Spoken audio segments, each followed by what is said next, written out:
Welcome back to Beer Geeks Beer Reviews. Today, I got my dude Justin back, man. Good day. Nice. Cheerio. And we're going to be doing a beer that I picked up at 101 Bottles, beer on the wall, up in Kent. Again, my lovely, lovely playground. I love that store. So many beers, so little time. But anyway, you came here to find out what beer we're having today. Today we're going to go with a Hoppin Frog coming out of Akron, Ohio. Now this said Hoppin Frog is, bam, Frog Hollow's Double Pumpkin. Now this says it is a ale brewed with pumpkin spices, cinnamon, ginger, nutmeg, allspice, and clove.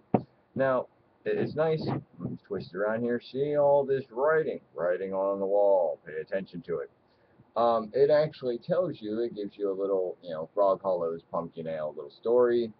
It says specifications, 8.4% ABV, 76 OG, that's the original gravity. It says 7.3 IBU, so it's not bitter. There's hardly any bitterness there at all, probably just some finishing hops to in the brew itself, and maybe, during the end process to probably just try to mellow out all the spices and whatnot. Made from only the finest ingredients to create a superb, flavorful beer of the highest quality. Bam! Hoppin' Frog. Good stuff. If you haven't had it, check it out. Now let's get into this. This is my very first time having their wonderful pumpkin ale. I hear good things about it. Now let me pop this off real quick. Bam. There's some smokies pouring out of there. It's very light. You might not be able to see it. Now this bottle, bam. I don't know if you can see that. $9.99. I find it to be a reasonable price. Let's see here. Bam. Here we go. Look at that. I like that coloring. Very lovely, lovely coloring. I'm going to end it right there. Fair amount of carbonation. Let me spin this around here. I like to, stir it up. Make sure I ain't getting no sediments or tidbits or whatnot. Come on, give me some head.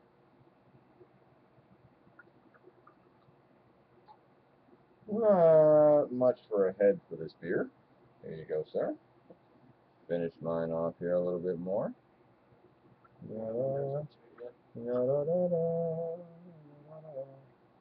There we be.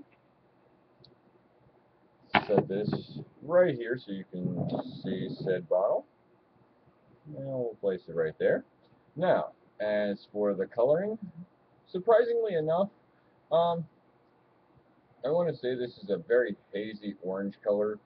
I don't see no tidbits floating around in it, but it is very hazy color.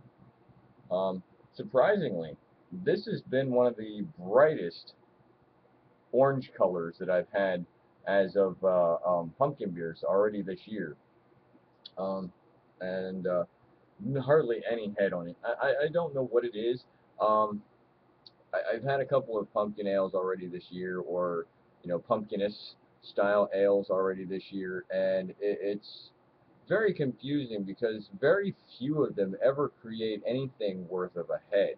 I don't know, why that is. Maybe just the overabundance of spices and whatnot.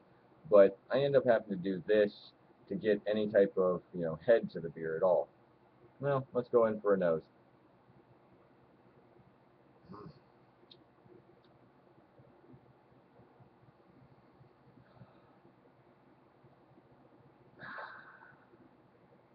What you get, man? Not today. You get that big, like, pumpkin pie smell. Yeah. It's got the spices. It's got the pumpkin. It's there. Oh, smells like a fresh, cold piece of pumpkin pie right out the refrigerator, man. That is awesome. Man, I just want to kind of, find out how well it would be. You just spray a little bit of that whipped cream up on top of it. Yeah, man, that'd be awesome. Sprinkle a bit of cinnamon. Oh yeah, right there on top, it would be like, yay. Anyway, Oh yeah. let's go ahead and get a taste on this, man. Prost. Cheers.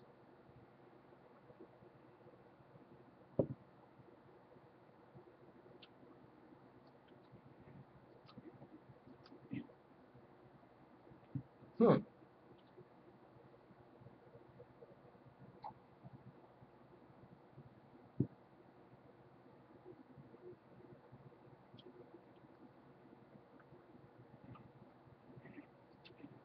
All right, right off the bat, definitely all the spices are there. Oh yeah. I'm definitely getting the ginger. I'm definitely getting the nutmeg. I'm definitely getting the clove. Yep. I'm definitely getting the cinnamon that's in there. You're definitely getting the pumpkin. Um, as for like the actual beer ingredients, I'm not really. I mean, the spices and everything seem to be overcloying the actual malt body. Yeah. I mean, you're not really getting the maltiness there. You're not really getting. I mean, if you search, you might going to get just a hair of malt body to it. You might get a hair tint of the breadiness.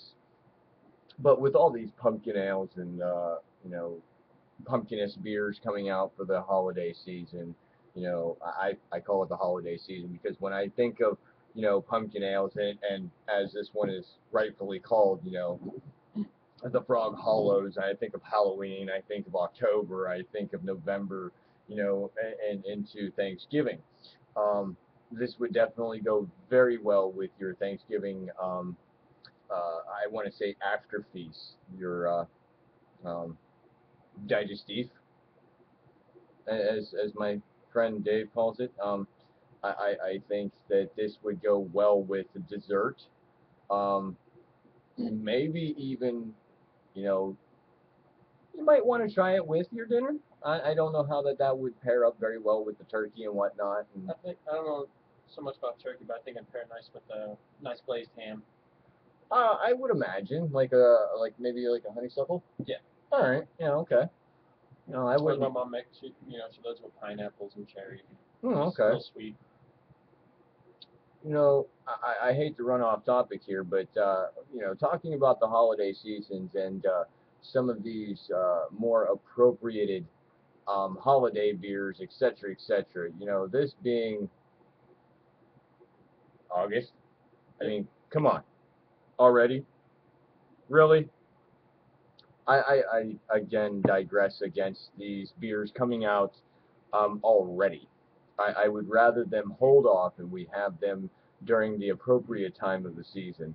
I mean, it is getting a little bit chill. I mean, the weather's weird here in Ohio. We've had nothing but more of a cool down, more rain than anything. We almost got flooded out here We were today. canoeing in the front yard earlier. I'm telling you, man, it's weird. But I don't mind them because I mean, if I got them, of course I'm going to drink them. Why? Because they're good.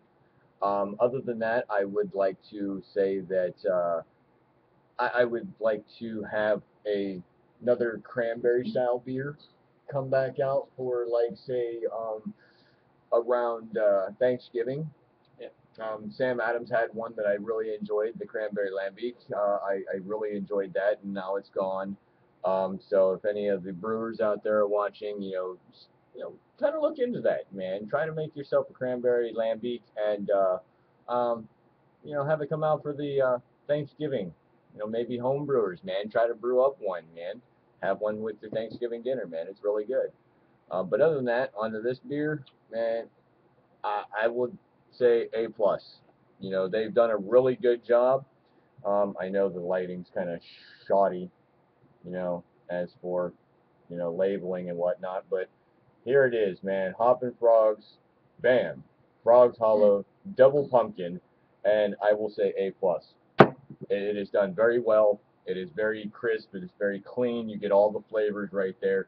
Nothing's hidden. You don't have to search for hardly anything except for maybe the malts. I mean, the malts and whatever hops they use, you're probably not going to find them.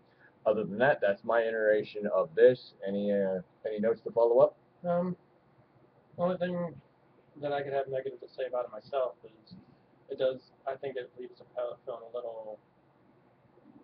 little dry aftertaste. Like you really do need to take another drink. You know what I mean? Like Some almost people feels like might, your tongue some dried people out. might not actually call that a bad thing. I'm not saying it's a bad thing or everything, but that's the only problem that I'm having with it. It's kind Well, of like a beer that's just it sits there for a minute after you take a drink. Well, I do imagine. I mean, even some pumpkin pies, you know, when you eat them, I Yeah. feel that it does leave your mouth kind of dry, or, you know, kind of flat. Yeah. You know, it gives you that, you know, Like the okay. flavors linger. That's nice. Just the tongue feels dry. That's all. All right, man. You heard it right here, man. Go ahead, search it out, trade for it. If you can't get, you know, Hoppin' Frog in your area, here it is, man. Hoppin' Frog's Frog Hollow Double Pumpkin. Good beer. Check it out. Out now, unfortunately. Beer Geeks Beer Review signing out. Don't drink and drive. Drink responsibly. And if you're going to have more than one, do it at home. Pros. Cheers. Deuces. Good day.